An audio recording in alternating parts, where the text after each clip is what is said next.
চেটে খা। নমস্কার বন্ধুরা, আমি আর মাই টুইন বেবি চ্যানেলে আপনাদের সবাইকে স্বাগত। তো বন্ধুরা, আশা করি আপনারা সবাই খুব ভালো আছেন। আর এই যে দেখুন, সকাল সকাল ঘুম থেকে উঠে গেছি।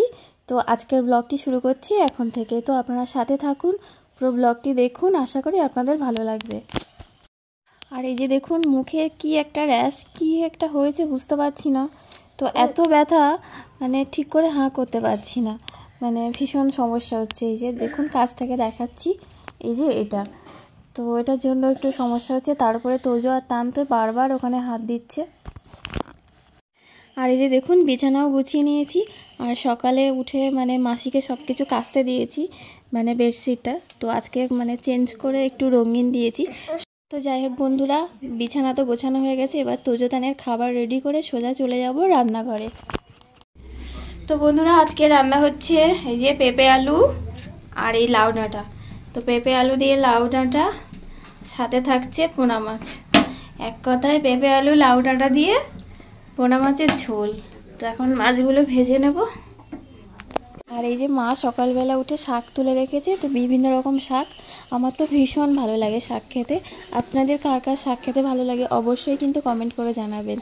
তো আমি দুই দিকে রান্না করতে পারি না, আমি মানে খুব আমার গুলিয়ে যায়, সমস্যা হয়। তো যাই হোক, ওইদিকে ওটা বসিয়ে দিয়েছি আর এইদিকে শাকটা বসিয়ে দিয়েছি। তো শাক ভাজা হচ্ছে, পেঁয়াজ কাঁচা লঙ্কা আর শুকনো লঙ্কা দিয়ে বসিয়েছি।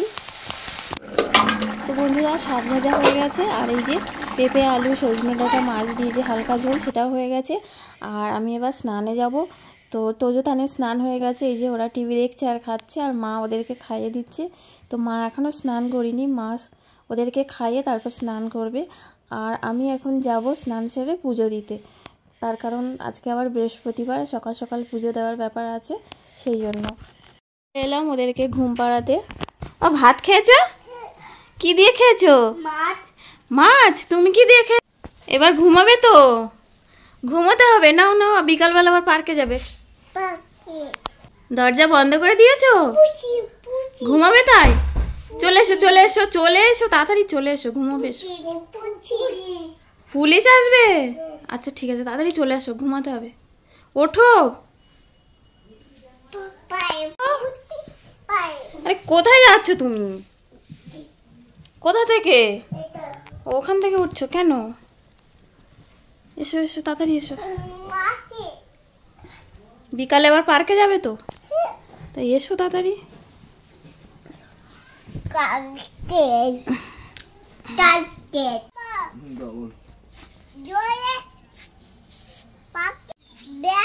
কি হয়েছে? কিসের ব্যাগ? কিসের ব্যাগ?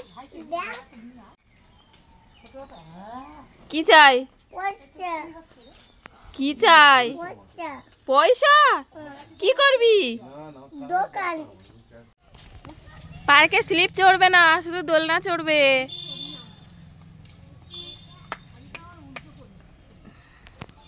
তো ওরা ঘুম থেকে উঠে পার্কে চলে গেছিলো। আর এই যে সেই সুযোগে কোনো রকমে রান্না সেরে নিলাম। ঘুম থেকে উঠেই প্রতিদিন বিকালে যেমন পার্কে যায়, সেরকম পার্কে গেছে। আর এই যে রান্না বান্না হয়ে গেছে, কারণ ওরা থাকলে রান্নাঘরে গিয়ে তো দুষ্টুমি করবে। আর মানে রান্নাটাই হচ্ছে সব থেকে বড় সমস্যা আমাদের এখন। আর এই যে রান্না বান্না মানে তাড়াহুড়ো করে করে নিয়েছি, পুরো মানে ঘাম হচ্ছে আমার। রান্নাঘরটাও সেরকম। যাই হোক, তো বন্ধুরা, তোজো আর তান পার্কে বেড়াতে গেছে, এসেই কান্নাকাটি শুরু করবে। ওই জন্য ওদের যে দুধ খাওয়ার সব জোগাড় করে রেখেছি। এই যে ওদের কাঁচের বোতল, তারপরে যে গ্লাসে দুধ বানাবো সেই গ্লাস, চামচ সব গরম জলে সব ওয়াশ করে রেখেছি। আর এই যে এখানে জল গরম করে রেখেছি ফ্লাক্সে। দুধের কৌটো তো আছেই, এখানে ঠান্ডা জল রেখেছি। সব কিছু রেডি করা, আসার সাথে সাথেই করে দেবো।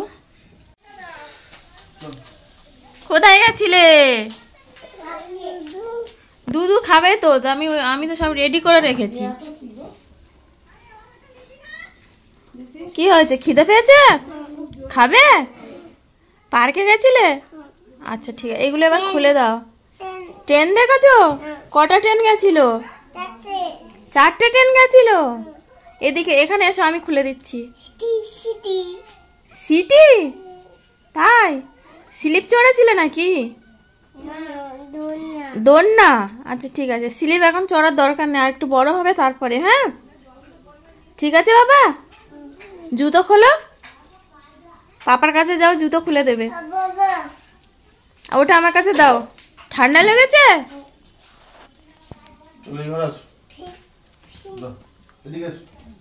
ও শোনা, ওটা রেখে দাও, তোমার আবার রাতে কাশি পাবে। ওখানে পিসির ভাত তরকারি হাত দিও না।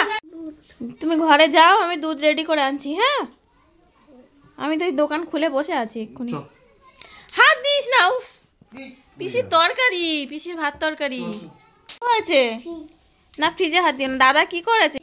কি হয়েছে? কি চেটে খাবি? হাত ধুয়ে আয়, হাত ধুয়ে আয়। এখানে আয়, আমি ধুয়ে দিচ্ছি গরম জলে।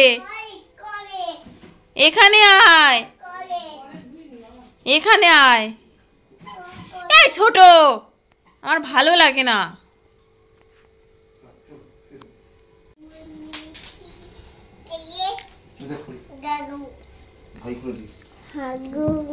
তোমার আবার কি চাই? তোতন?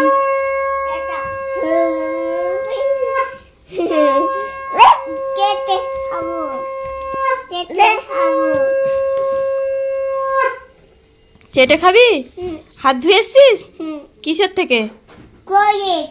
কোলগেট না, ওটা কলসি। হ্যাঁ, দুজন খাবি? অল্প করে দি, এনে। আটটু কেন দিলাম তো, বাবা যাও।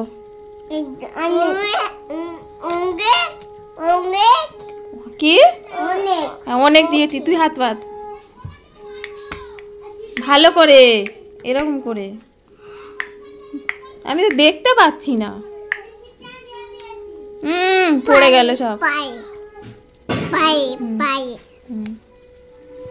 খাও।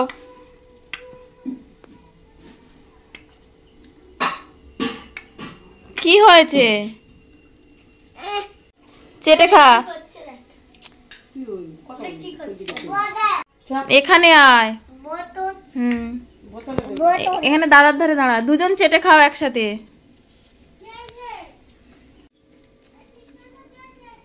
চেটে খা,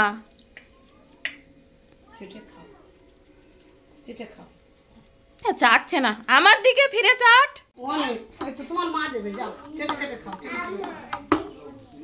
কি হয়েছে?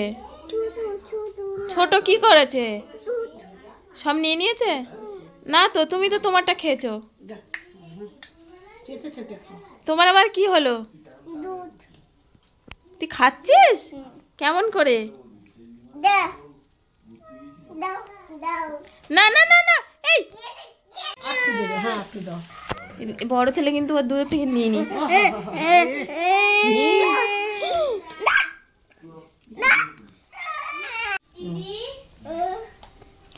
আবার কেন খাচ্ছিস? খেলি তো এক্ষুনি। উফ, আর খাস নে, আর খাস নে। ওরে বাবা, এক্ষুনি তো মারপিট করছিলিস, আবার কি হলো? কি করছিস এটা? আদর ভেঙে যাবে। চল চল, আমি নিয়ে যাচ্ছি, চল আমি নিয়ে। তোর কোনটা? কি বললি? একদম নষ্ট করবি না। কি করছিস তুই? তো বন্ধুরা দেখলেন তো, কেন বললাম যে সুযোগ বুঝে রান্না করতে হবে, এটাই হচ্ছে তার কারণ। দেখুন, কখনো মানে জড়িয়ে ধরে আদর করছে, কখনো আবার মারপিট করছে দুই ভাই। তো সারাক্ষণ এরকম লেগেই আছে, ওদের সাথে সবসময় দুজনকে লাগে, না হলে হয় না। তো যাই হোক বন্ধুরা, এতক্ষণ সাথে থাকার জন্য অনেক ধন্যবাদ আপনাদেরকে। তো সবাই খুব ভালো থাকুন, দেখা হচ্ছে আগামীকাল নতুন ব্লগ নিয়ে আসছি। তো সবাইকে আজকের মতো টাটা।